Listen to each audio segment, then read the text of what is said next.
भरोसा होगा कि हमारे साथ श्री रघुनाथ तो किस बात की चिंता। हमारे साथ तो राम जी हैं, हमारे साथ तो भगवान है, तो फिर चिंता किस बात की। जिसको इस बात का भरोसा होगा उसको जीवन में कभी चिंता नहीं होगी, वो कभी जीवन में परेशान नहीं होगा। जिसे विश्वास होगा उस पर।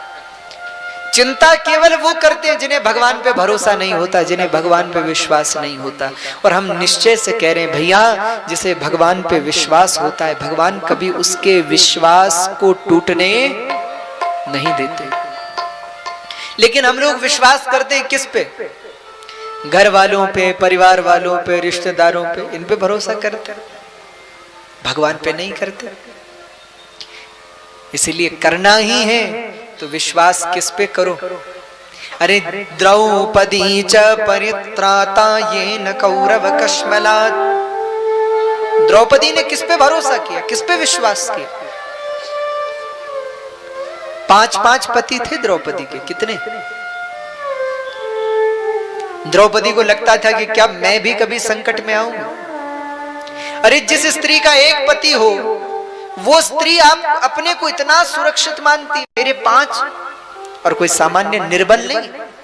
युधिष्ठिर, भीम, अर्जुन, नकुल, सहदेव, ऐसे मेरे 5 पति। लेकिन जब राजसभा में दुशासन केश पकड़ करके द्रौपदी को लाया, माताओं, द्रौपदी ने अपने पतियों की ओर देखा, युधिष्ठिर की ओर देखा, और देख करके युधिष्ठिर ने कहा, हे धर्मराज, तुम तो धर्म का पालन करने वाले हो, मैं तुम्हारी पत्नी हूं, मेरी रक्षा करो। युधिष्ठिर ने सिर झुका दिया उस दिन।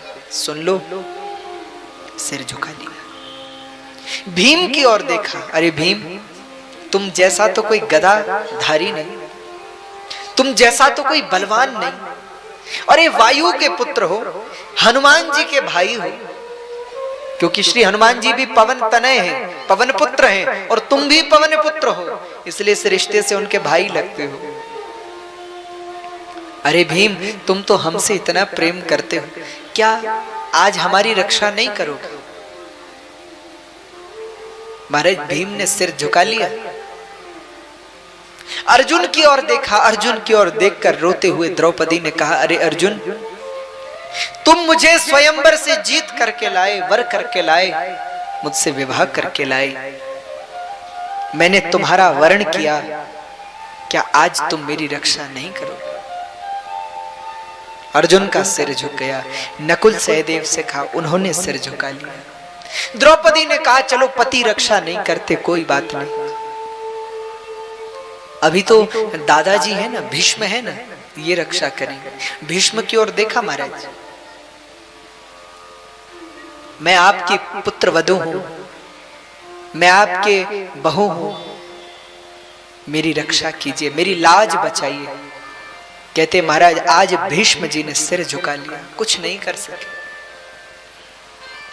द्रौपदी ने सोचा भीष्म नहीं रक्षा कर पाए, यहां तो द्रोणाचार्य है, गुरु हैं। द्रोणाचार्य से कहा, आपसे तो मेरे 2 संबंध हैं। पहला, मैं आपके परम शिष्य की पत्नी हूं, अर्जुन की पत्नी हूं, आप मेरे भी गुरु हैं। और दूसरा, आप मेरे पिता के मित्र हैं, तो मेरे पिता भी लगते हैं, पिता तुल्य भी है। क्या आज आप मेरी रक्षा नहीं करेंगे? द्रोणाचार्य ने सिर झुकाया। कृपाचार्य की ओर देखा, महाराज धृतराष्ट्र की ओर देखा, विदुर की ओर देखा, पर कोई कुछ न कर सका। जब जीवन में विपत्ति आती है, जब जीवन में संकट आता है, सब साथ छोड़ देते हैं, अपने हो पराए हो। बोलो, अरे तुम्हारी संपत्ति लेने वाले तो जगत में बहुत होंगे, पर विपत्ति लेने वाला कौन है, जरा बताओ। यदि आप ये कहना चाहो कि मेरे पास इतनी संपत्ति है, इतना धन है, किसको चाहिए, तो 1000 परिवार वाले आ जाएंगे, रिश्तेदार आ जाएंगे, हमें दे दो, हमें दे दो। लेकिन आप कहो मेरे पास ये विपत्ति है, मेरे पास ये कष्ट है, मेरे पास ये परेशानी है, कौन मेरी सहायता करेगा, तो कोई आएगा? अरे धनवान के रिश्तेदार सब होते हैं, आप कभी देखना समाज में जो व्यक्ति धनवान होता है ना, उसी के रिश्तेदार भी होते हैं, उसी का परिवार भी होता है। निर्धन गरीब व्यक्ति का परिवार नहीं होता, गरीब व्यक्ति के रिश्तेदार नहीं होते, उसे कोई अपना नहीं मानता, क्योंकि जगत का जो संबंध है वो स्वार्थ तक ही है, ये मान लो। जब तक तुम्हारे पास सुख है, जब तक तुम्हारे पास धन है, जब तक तुम्हारे पास वैभव है, सब तुम्हारे हैं। जिस दिन धन नहीं रहा, जिस दिन वैभव नहीं रहा, उस दिन परिवार वाले, रिश्तेदार, घर वाले पहचानने से इनकार कर देंगे। महाराज सुन लो, ये वास्तविकता है समाज की।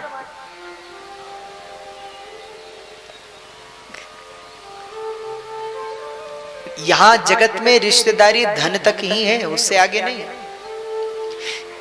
कई लोग सोचते हैं ना कि महाराज हमसे तो बड़ा प्रेम करते हैं हमारे रिश्तेदार, हमारे घर वाले, हमारे परिवार।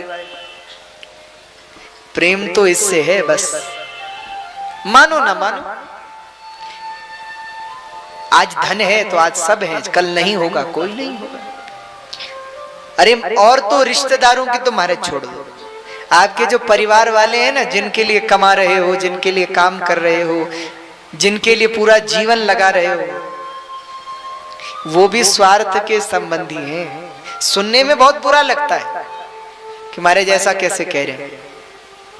अच्छा, इतनी सारी माताएं यहाँ बैठी, इतने सारे लोग यहाँ बैठे, जरा एक बात ध्यान से सुनिएगा। एक बात, आपको यदि लगता है, हम प्रायः लोगों से कहते हैं, अगर आपको लगता हो कि हमारे परिवार वाले तो हमसे बहुत प्रेम करते हैं, हमारे बिना नहीं रह सकते, महाराज हमारे बिना एक पल नहीं रह सकते, हमसे तो इतना प्रेम करते हैं, इतना प्रेम करते हैं, क्या कहें। कुछ मत करना, जरा 4 दिन काम करना छोड़ दो, जरा ज्यादा नहीं, कितने दिन। यहाँ इतनी सारी माताएं बैठी, अगर आपको लगता है ना परिवार वाले बहुत प्रेम करते हैं, 4 दिन भोजन मत बनाना। जरा पुरुष लोग बैठे, लगता है परिवार वाले बहुत प्रेम करते हैं, 4 दिन काम मत करो जरा। महाराज चौथे दिन घर से बाहर निकाल देंगे घर वाले। हाँ, अब बचेगा प्रेम फिर। इसलिए प्रेम तो बस धन तक है, प्रेम बस स्वार्थ तक है। इसलिए भैया भगवान का भजन करो, भगवान का स्मरण करो, भगवान का चिंतन करो। ऐश्वर्य सदा रहने वाला नहीं, क्षण मात्र का है। इसलिए यदि भरोसा करना है, यदि विश्वास करना है, तो किस पे करना है? भगवान पे करना है। द्रौपदी ने सबको बुलाया, कोई नहीं आया। जब द्रौपदी बिल्कुल निर्बल हो गई, तो द्रौपदी ने दोनों भुजा उठा ली और हाथ उठा करके गोविंद को पुकारा, भगवान श्री कृष्ण को पुकारा, हे प्रभु अब तू ही रक्षक है। और जिस राजसभा में कोई द्रौपदी की रक्षा नहीं कर सका, ना पति, ना परिवार, ना रिश्तेदार, ना संबंधी, ना गुरु, भगवान ने ऐसी लीला करी उस सभा में कि साड़ी बीच नारी है कि नारी बीच साड़ी है, साड़ी की ही नारी है कि नारी की ही साड़ी है। ऐसा कर दिया भगवान, ऐसी लीला कर दी। इसलिए जीवन में यदि भरोसा करना है, जीवन में यदि किसी से विश्वास करना है, जीवन में यदि किसी से वास्तविक रूप में प्रेम करना है, तो भगवान से कर लो। वही एक ऐसे हैं जो तुम्हारा साथ नहीं छोड़ेंगे। बाकी तो जब बुढ़ापा आएगा तो बच्चे छोड़ देंगे, धीरे धीरे सब छोड़ते चले जाएंगे महाराज। हाँ, इसलिए भगवान पे विश्वास रखो। प्रेम करना है तो भगवान से प्रेम करो, जगत से प्रेम मत करो। भगवान ने हमको 2 चीजें दी,